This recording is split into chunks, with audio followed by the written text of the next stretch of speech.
There's no blueprint to this grief journey. There's no timeline to it. The stages of grief, all those stages you're going to feel at some point and things will come back. And, you may even feel stuff that isn't even in the stages. It's okay. Just allow your grief to be felt.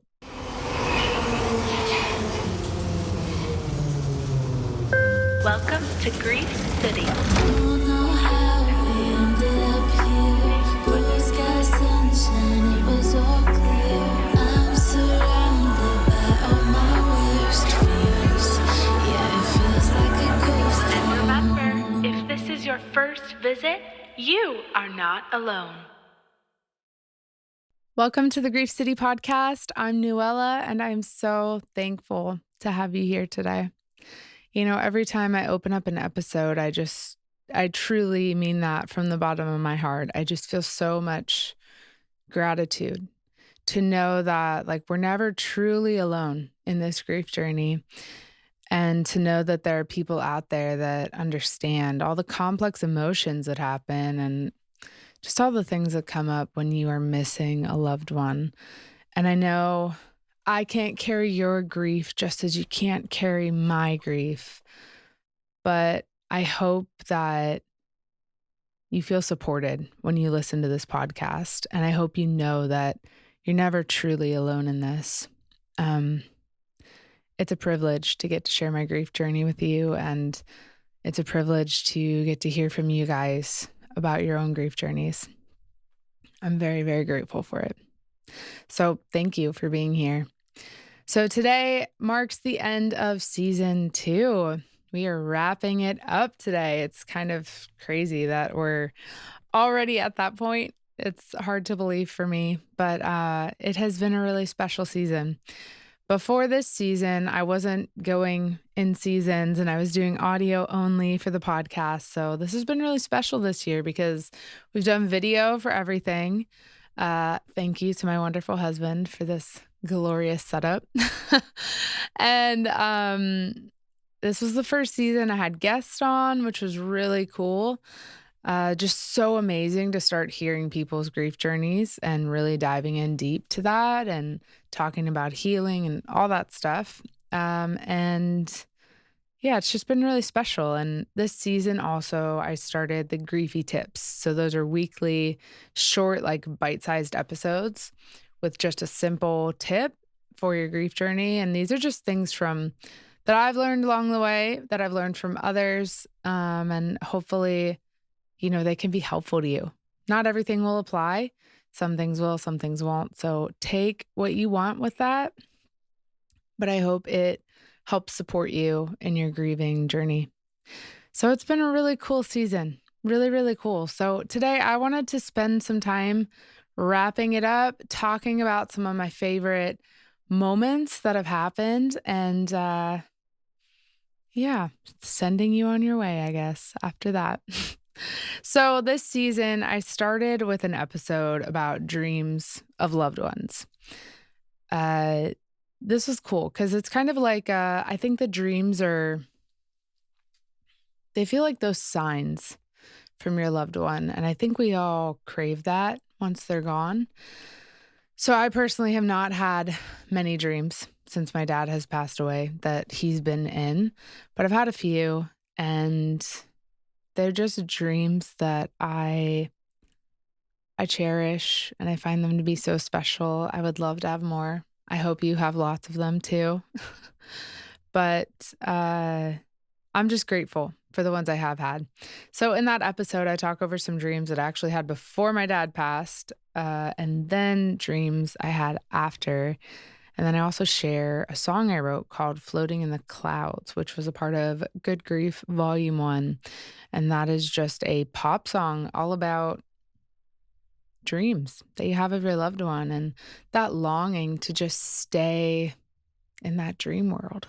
The episode that followed that, I think, was one of the most important, personal episodes that I did this season. And that was the episode on guilt and grief. I have been wanting to talk about that for a long, long time. But I was very scared to talk about my guilt that I have carried in my grief journey. And I'm glad I finally came to the point of like, okay, I've processed this enough and I've already put myself through hell with the guilt that I put on myself. And, I was just scared of what people would say, I guess, was my biggest fear. I was scared to like put that story out there into the world. But of all the episodes this season, that's been the one that has been listened to and watched the most. So that tells me a lot about what people are really carrying in their grief journey. And that breaks my heart that there's so many out there that carry guilt with their grief because grief is already really hard. And then you add that guilt on top of it, like blaming yourself for your loved one not being here or blaming yourself for like not having a better relationship, whatever the nuance was in your relationship that caused you to carry guilt as well. It just breaks my heart that so many people have been bearing the weight of guilt as well. 'Cause it's a really heavy burden. Oh, it is so, so heavy. It is so hard. And if you are someone that's struggling with that guilt, I really would encourage you to listen to that whole episode in its entirety. But, just to quickly break it down, like I struggled with guilt because I felt that God gave me a word of knowledge about my dad when he was in the hospital. That ended up being true. And I felt that day that when I heard that word, that I should have said something to the nurses, but I didn't. And so what I was told ended up what happened to my dad. And I carried a lot of guilt from that. Even though what happened was probably something that was like the damage was done, like your grief and your guilt doesn't care about that. It doesn't really reason. So I struggled with guilt a lot. And I came to a point where I just realized like I have done this like long enough. I don't need to carry this anymore. This is too much of a burden. This is too tiring. I'm wearing myself thin carrying that guilt. And I had been asking God, like, why? Why did this happen? Why did you say this? Why? Why? All the why God questions. Because I've known God all my life, but my relationship was very strained with him after my dad passed. And about a week after I came to that point of thinking, like, maybe I don't have to carry this guilt anymore, I felt like I got an answer to my why God questions. And since that time, I've just found myself slowly healing and slowly forgiving myself. Because really, that's what this comes down to is forgiving ourselves. Whether what we're guilty about is true or not, whether it's actually reasonable or not. The weight of grief is so heavy. We don't need to abuse ourselves with the weight of guilt as well.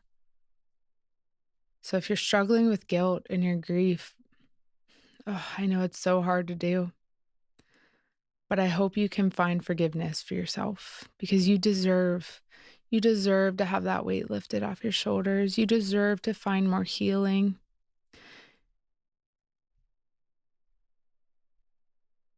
It's just too heavy a burden to bear. If you've been around listening to the podcast long enough now, you probably know that I lost my father to COVID complications. And, losing your dad, and like I've said before, I should preface it with this every loss comes with their nuances. So losing your dad, just that baseline there is already really hard. And then whatever those nuances are that were part of your loss, just make it harder. And it makes you feel misunderstood, I think, a lot of times by many people, or makes you feel lonely in your grief because not everybody can always understand the nuances.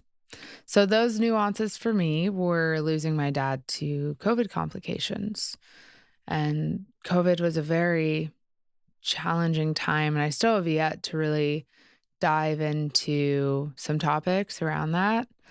Still some stuff I'm processing, and I want to feel fully emotionally ready to share on that. So maybe in season 3. But all of that aside, I wanted to bring on my friend April Nelson this season to talk about her experience with her grief journey and losing her dad to COVID complications as well.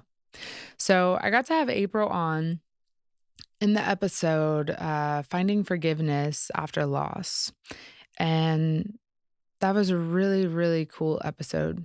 One, because her and I can connect on those nuances in grief a lot because our dads passed in very similar ways, and both of them experienced medical neglect.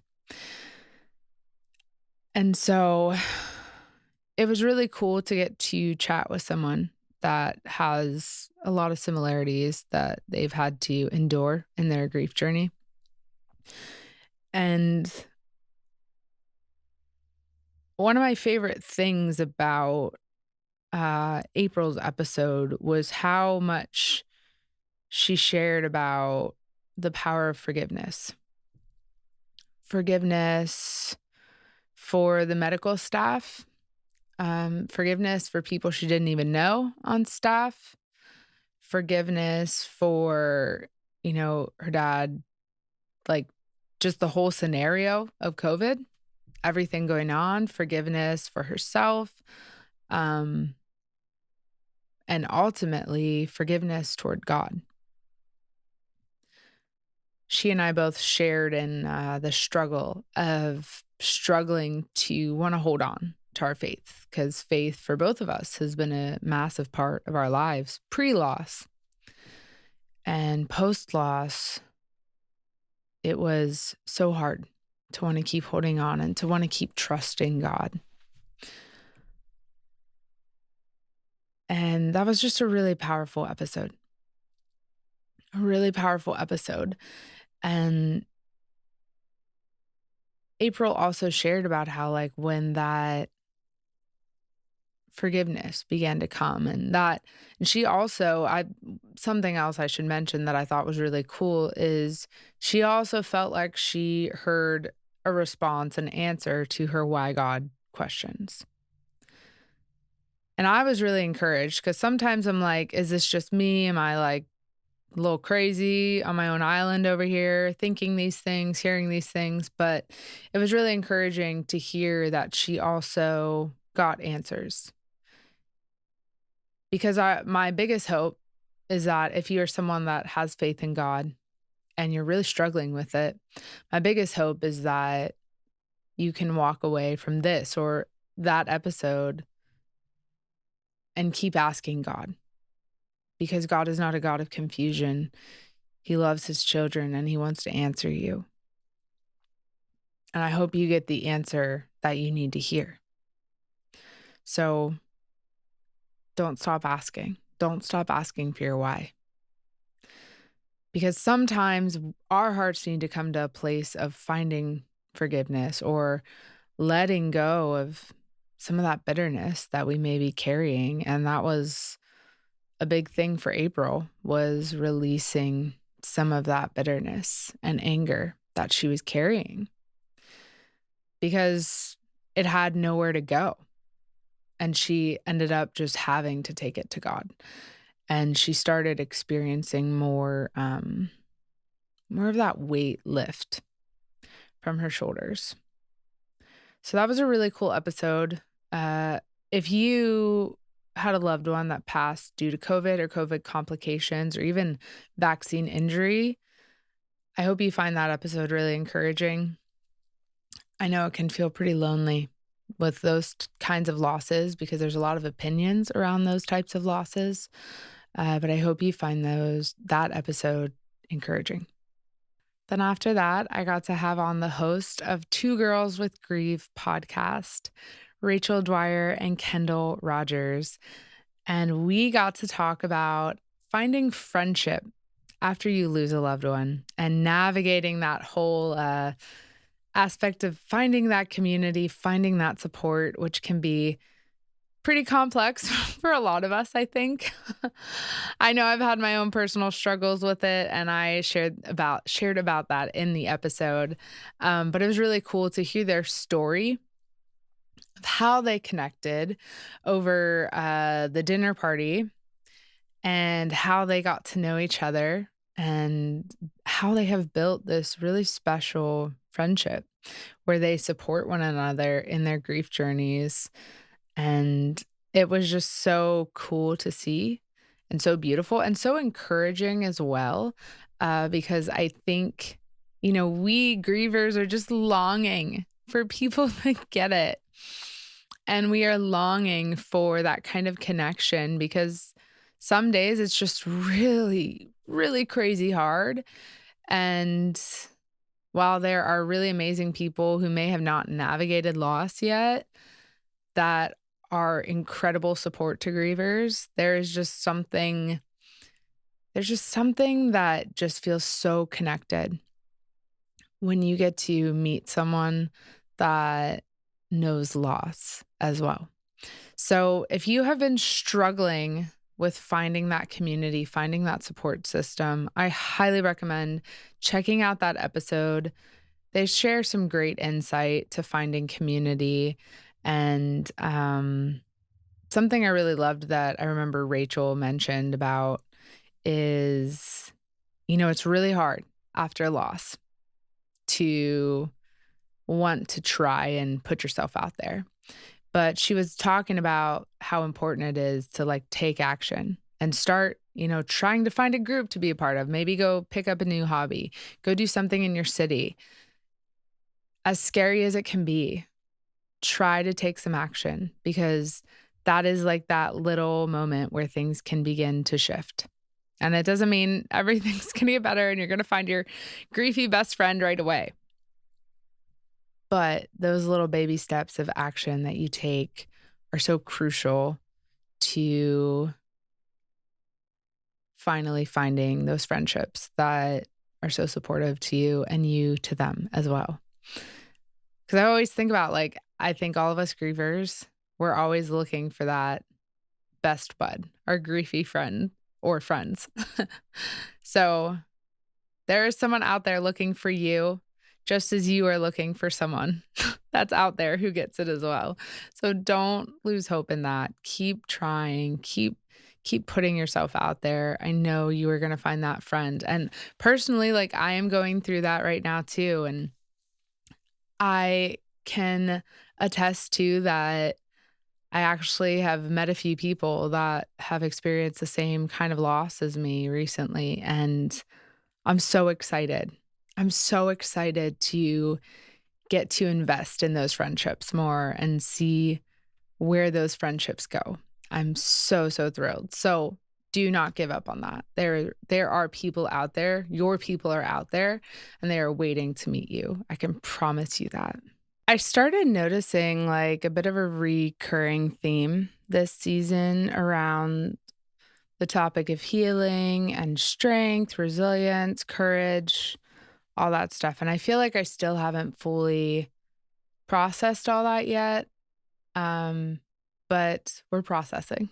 So there was an episode this season called You're So Strong. And I understand that's probably one of the more like feather ruffling kinds of episodes, which is not my intention.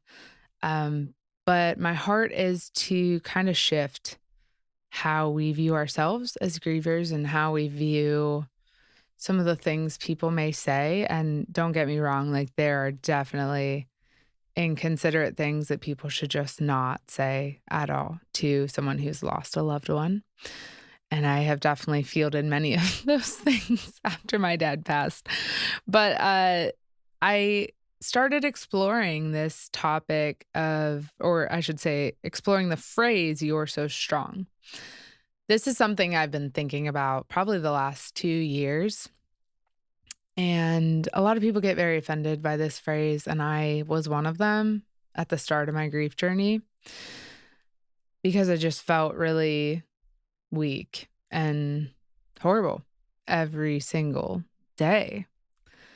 But as my heart healed a little bit, I started feeling like, yeah, I am really strong. I'm a really resilient person. And I was starting to wear that kind of more as a badge of honor, I guess, if you will. And it was something that if someone said it to me, it felt like more of a compliment than trying to be an insult. Because the truth is that when people say stuff like that, they mean well. They're not trying to hurt you. They're not trying to insult you. From an outsider's viewpoint, if you've never experienced loss, when you see someone getting up each day, still showing up to their lives, still doing what they can to make a life for themselves, take care of their kids, go to work, whatever your daily routine and tasks are. From an outsider's perspective, someone who's lost someone and endured such deep heartache and still doing all those things each day it looks like strength. It looks like resilience. It's a really powerful thing to witness. And so I think that's why people say that phrase. Because if you've never stepped in those shoes before and experienced that, it's really hard to fathom how someone can do that. And so I started kind of shifting my idea of that phrase, my paradigm of it. And I started shifting it more to like, yeah, I am really strong. I felt really beat down. I felt horrible. I felt depressed every day. I was ridden like with guilt every day, hating myself. And I still chose to wake up and brush my teeth and try to make a life for myself and try to find something hopeful in my day. Despite it all, despite all the opinions people had about how my dad died and what he should and shouldn't have done and all that stuff. It was all through the news for me. I couldn't get away from it. Despite all of that, I got up every day, and I still get up every day, trying to build a beautiful life. And some days it's really stinking hard. And I know a lot of people's response to that is like, well, I don't have a choice in the matter. I have to. And as I said in this episode, and I know it sounds like probably tough love and it sounds a little harsh, but it's like we do have a choice in the matter. We could just lay in bed all day and not do anything. We could neglect all of our other relationships, our work, everything. And in some capacity, like I think we all do in some ways. I think there are things that struggle after loss. Some relationships struggle. Your work life struggles. Like, I'm not going to downplay any of that. Loss impacts everything in our lives, but I think it is a beautiful display of strength in a griever to get up every day and try. And I'm really proud of myself for doing that. And I hope you feel really proud of yourself too, despite how hard this is on you. I'm proud of you for trying because I think strength is like when all the odds are against you, but you still try to do those things to build a life for yourself and show up to life. So I know that episode may not sit well with some, and that's okay.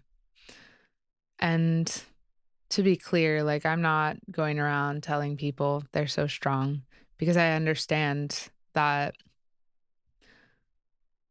there's a sensitivity for people. And I think, especially in the early days of loss, like it may just make people feel horrible because, I was being told on social media that that was a phrase I should not feel good about. So I was adopting that belief.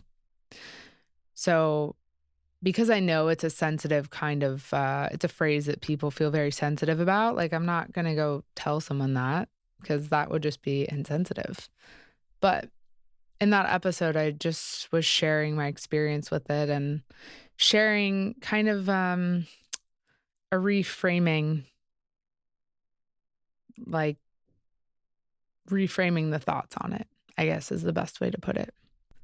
Then we talked about the ripple effect of loss, how, loss is like those glitter bomb packages and it just gets everywhere and on everything.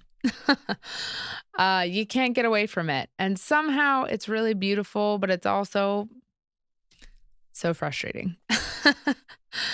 And just how I've seen like that ripple effect play into my life. And I've definitely like the last 6 months, our family has been going through health complications with some family members. And I've definitely seen that ripple effect take place. And most recently, we had a loved one in ICU, really struggling with something serious.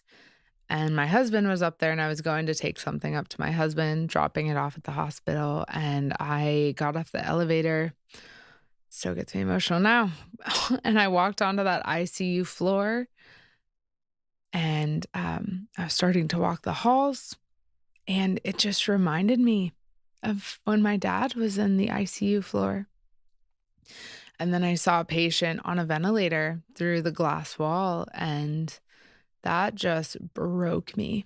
I started having like an anxiety attack, and I just couldn't go into the family member's room. I thought I was going to be okay and be able to handle it, but I wasn't. So that was really tough. Our loss changes everything, and it affects everything. Sometimes it affects us in small ways. Sometimes it's like really big emotional responses to things. It's just interesting how, as time goes on, you see how that ripple effect can impact you in different ways. And, I'm thankful that most things, it's not like an anxiety attack anymore for me these days because I've worked really hard on my healing, but I'm still susceptible to it, and it's still just tough because new circumstances can just bring up your grief in totally new ways that you thought maybe you were okay. You're like, "Nope, I am not okay."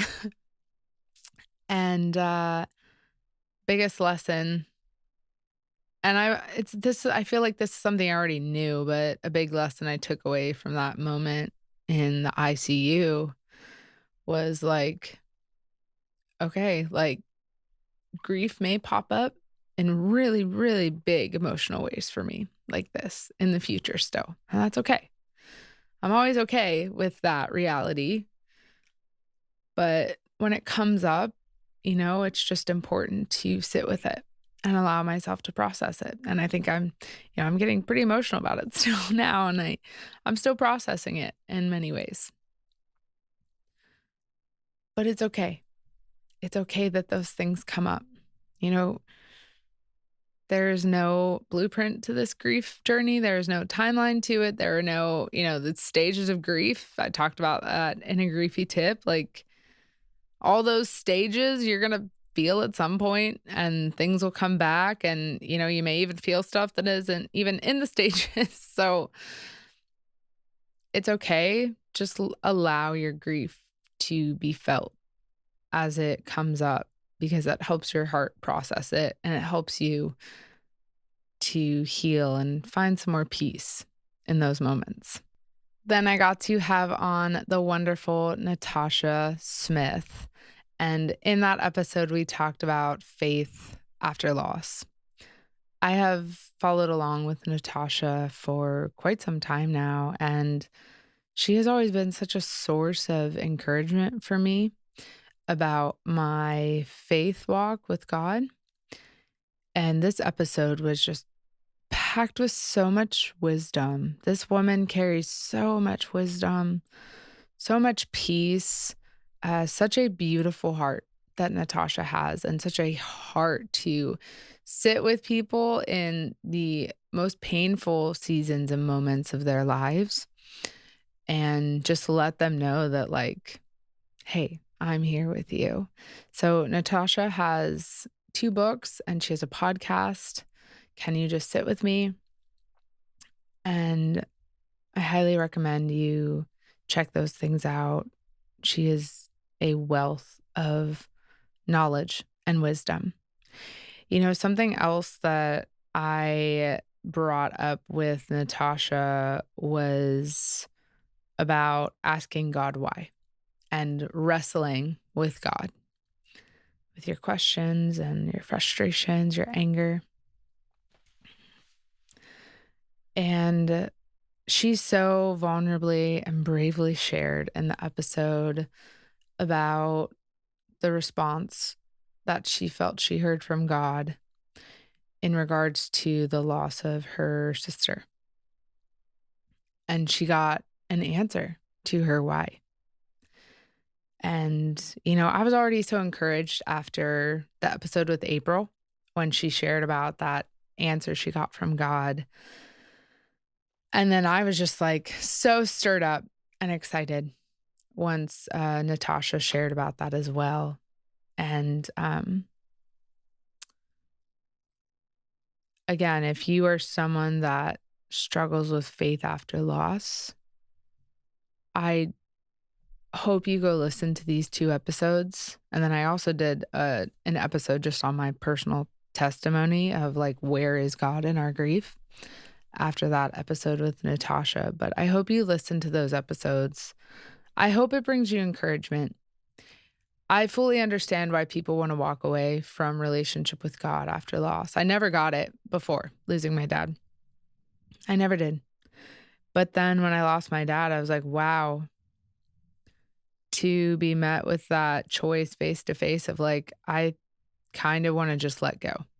I'm kind of over this. And it's not that it's not that I would stop believing in you, but it's that I don't trust you. And I just feel so hurt by you that I don't want you in my life anymore. And that was a really hard decision to come to, of like saying, do I want to stay with you or do I want to go? So I fully understand why someone wants to walk away from relationship with God after loss. And if you are one of those people, I really hope you listen to those episodes. And I hope it encourages you. And I hope it encourages you to keep holding on, because I promise you, this is my personal experience. He is so worth it. He's so worth holding on to. And he wants you to bring your grief to him. He wants to help your heart heal. He wants you to feel peace and comfort in his presence.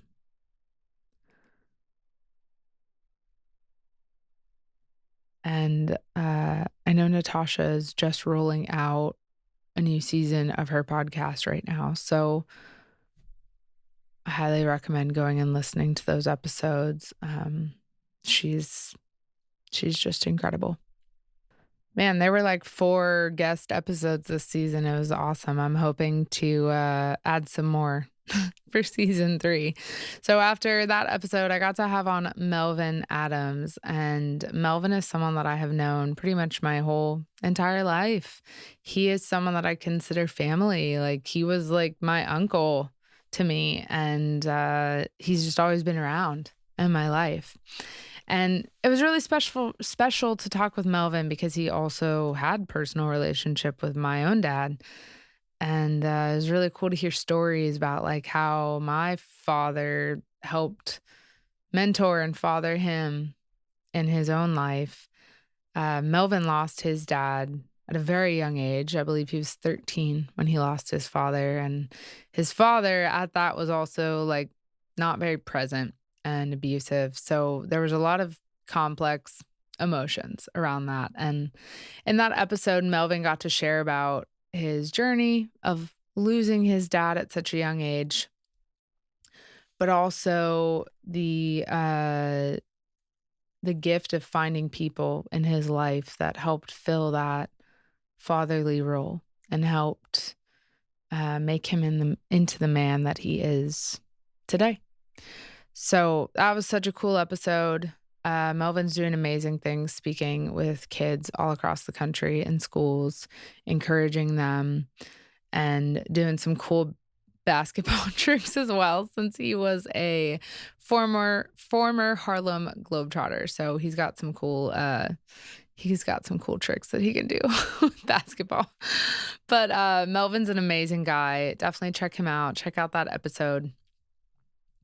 And I know most of my listeners are females, but if you are male, I think you'll find that episode really encouraging, because I know losing a dad as a male comes with its own, like, all its own complex emotions that I haven't experienced because I'm a daughter. So I hope that episode encourages you, and I hope you laugh a lot, because he will make you laugh a lot in that episode too. He's a fun guy. This season, I got to talk about bittersweet birthdays. My dad passed less than a month before my 29th birthday. And that came with a lot of tough emotions. It was so hard to celebrate my birthday. I didn't want to do anything fun or enjoyable. I just kind of wanted to sit in my sadness and not feel anything good. In that episode, I share about how that first birthday, my husband was like, "Hey, I know you're sad. And if you really don't want to do anything, we can just stay home. But I really want to celebrate you. And I think you deserve to be celebrated, even if it's something really simple and small." And that was so good for me. Oh, that was so good for my heart that day. It's really easy to just stay, in a cycle of just feeling perpetual sadness and sorrow. And I think grievers everywhere should feel the emotions that they need to feel. But I think it's also really important to open yourself up to opportunities where you could experience little moments of peace, little moments of joy and happiness, even if it's literally for just a little moment. We need those moments in our lives because sorrow is exhausting. It is so hard to carry sorrow 24/7. It really is. And, this doesn't also mean like put on a happy face or anything like that. But it's just that moment for me was a reminder of like how important it is to not put up really rigid boundaries, especially around sensitive days like my birthday, like holidays. We're in the holiday season now, like anything like that. I think it's really important to, if it's just too much for you, I understand why people make boundaries.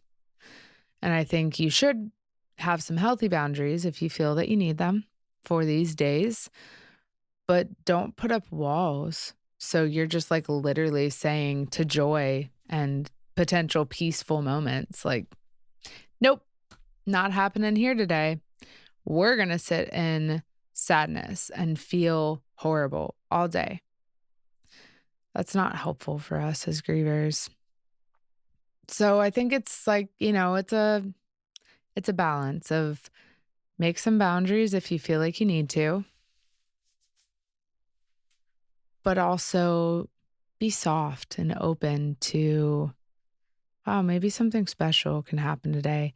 Or maybe like I could experience like a few moments of just feeling some peace today. And I could let the burden lift off my shoulders for a little bit. That's really healing and it's really beneficial to us. And I hope as we go into the holiday season, you can look at the holidays like that I just started on the 14th, we started Griefy and Grateful. And these are 14 days of prompts each day that just help you make space for your grief. You give it space to breathe, and we're making space for the joy, the sorrow, whatever emotions come up. And I think it's really important to make that space. And I think it's also really important to make space for peaceful moments and joyful moments when you approach this holiday season. And if it's really depressing and really hard all of the days and on the days specifically, like that's okay. I get that. That's okay. But I just want to urge you to soften your heart and be open to gifts and surprises of peace. Because your heart deserves peace, your heart deserves healing, your heart deserves joy again. It really does. Losing a loved one is really hard. And it's really hard to carry that burden. And you deserve to experience more fullness again. And it's going to look different. It looks a little different than before. I always think like when I feel joy, there is a little bit of sadness in it because he's not here to experience it with me.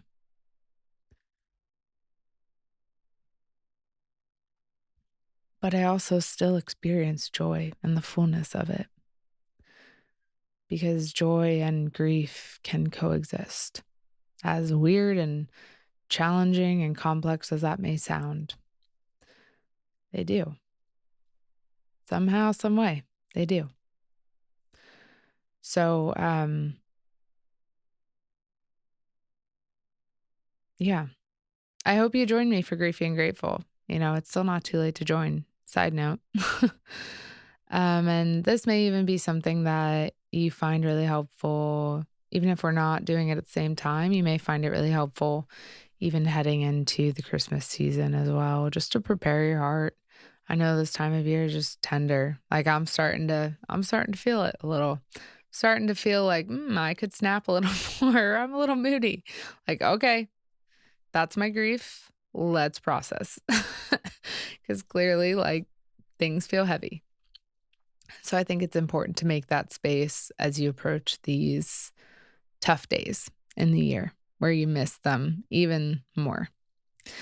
So if you want to join me for Griefy and Grateful, you can go to nuellamusic.com/griefy, fill out that form, and I'm going to email you the downloadable PDF journal with all of the prompts in it. And we can do those along together. I'm posting these on my social media every day too. And if you don't do it now, save it for the Christmas season. Give your grief space to breathe and give your heart the space to feel the emotions you need to feel.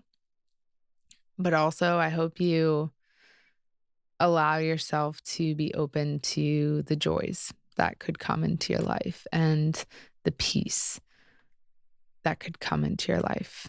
The last episode that I shared was on pet loss in this season. And that's a very different, loss topic than father loss, which is, the focal point of everything I pretty much share about.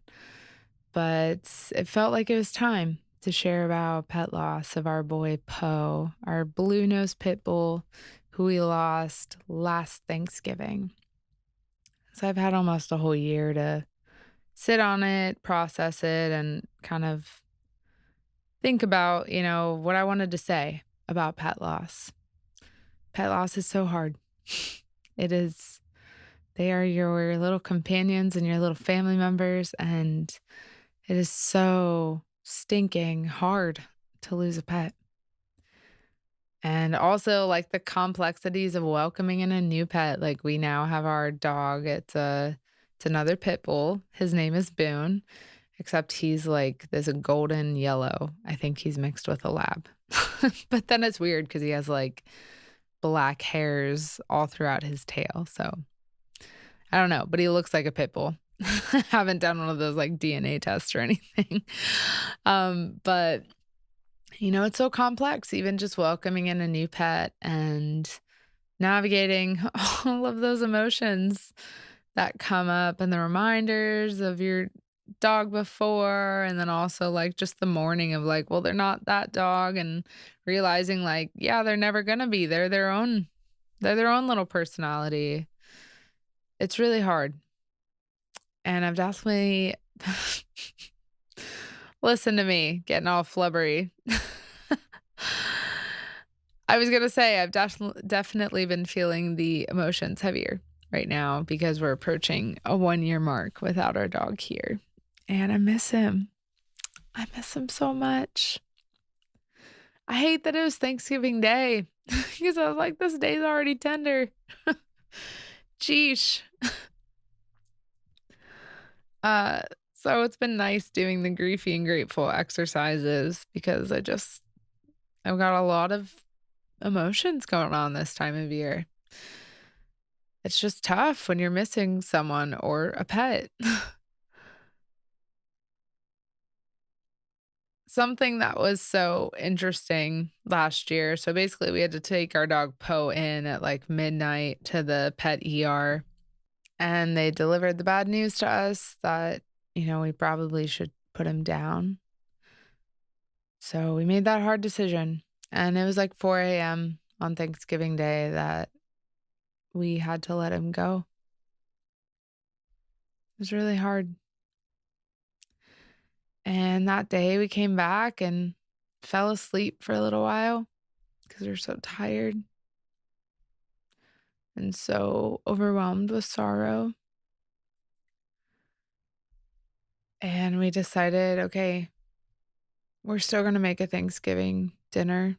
We're still going to do some stuff today. And it wasn't about trying to like smile through the pain. It wasn't about trying to force happiness on ourselves. None of that, because the whole day was tough. It was really somber. The whole meal was really somber with my in laws. And they knew what was going on and they were sad too. So everybody was we all kind of felt like garbage. But there's something about doing things when your heart is really overwhelmed with sadness, but doing things that are going to be good for you. I didn't feel, any reprieve of my sadness that day by making that meal and still just kind of going through with the plans for the day. But when I look back on it, I see how beneficial it was to still try to show up and try to make something of the day, even though it was really emotionally hard.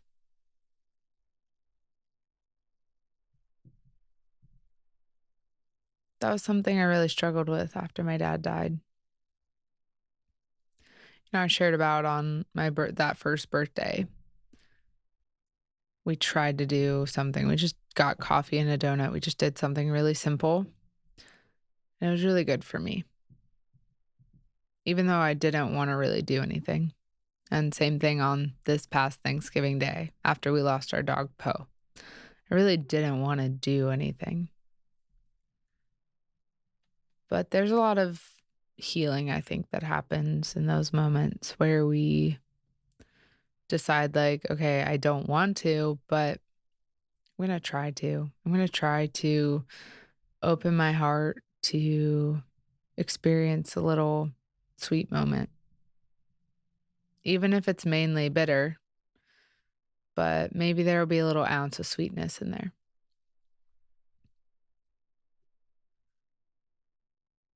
I think there's something to that for us as grievers. I haven't fully fleshed out my thoughts on all that, and maybe it's something I'll talk about next season as I sit and think on it more. But I think there is benefit to trying to open our heart to sweet moments like that, even when it's really hard and we really don't want to. It was a really, really cool season, though.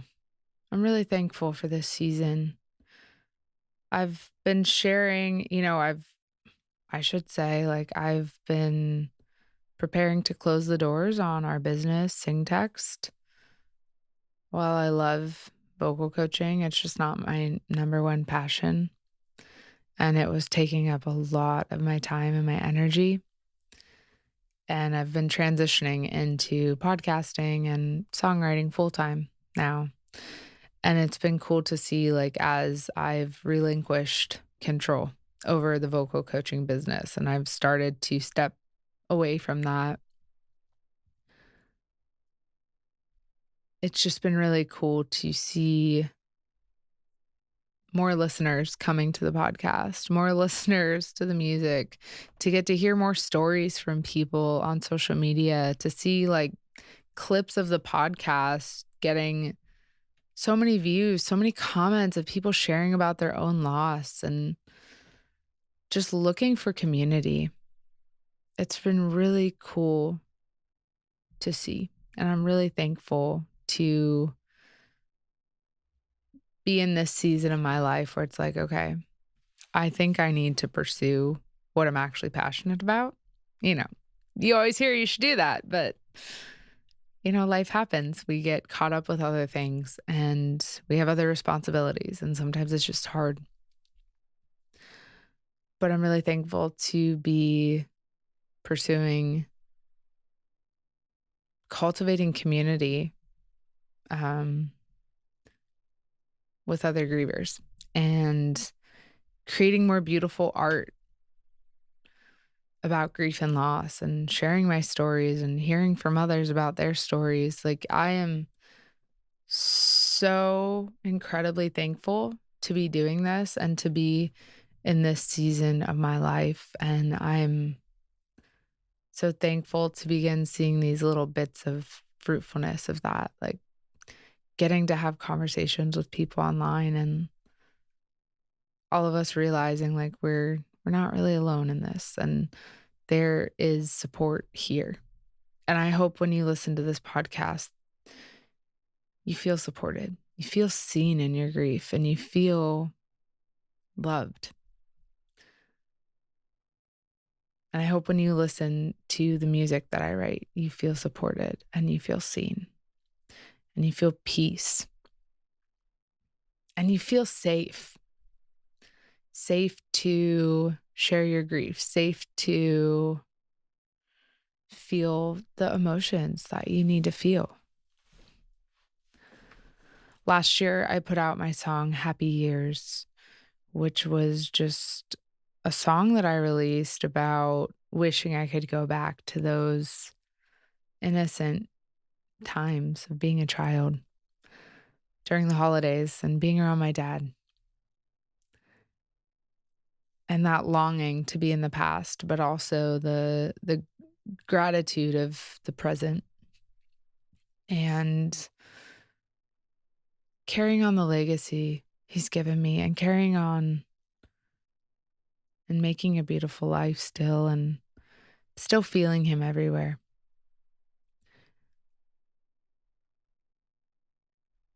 So I put that song out last year and all season long, that's a song I'm going to be sharing about a lot on my social media pages. And I feel like it's just one of those songs that just like says all the things that you just want to tell your dad right now or whoever your loved one is that you're missing in this holiday season.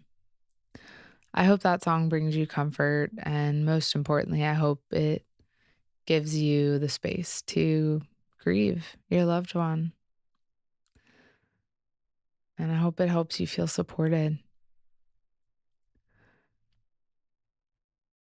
I'm going to be continuing on with the griefy tips each week. And we'll be doing some kind of special holiday edition griefy tips because I know this time gets intense for us. uh, so that's going to start after Thanksgiving, but each week I'll be doing griefy tips.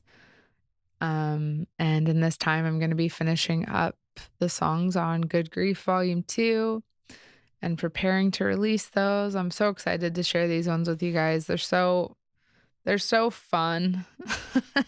As depressing as grief can be, like, these are so fun and just so authentic to some of the crazy things we experience after loss. And I'm excited to finish those up in this season and spend time on preparing season 3 for you guys. But keep tuning in weekly. I'll be sharing those griefy tips. I'm going to still be sharing stuff on social media each day. Feel free to reach out to me in comments or on messages. I'm always here to listen, always here to support you. And I just hope you know, like, no matter how hard some of these griefy days can be, especially in this holiday season, you're never alone. Like I said at the start of the episode, I know I can't carry your individual loss and your grief, and you can't carry mine, but I hope you feel seen and supported knowing that there are people who get it and there are people who want to make space for your grief to be heard and felt. You're never alone. All right. We'll talk soon.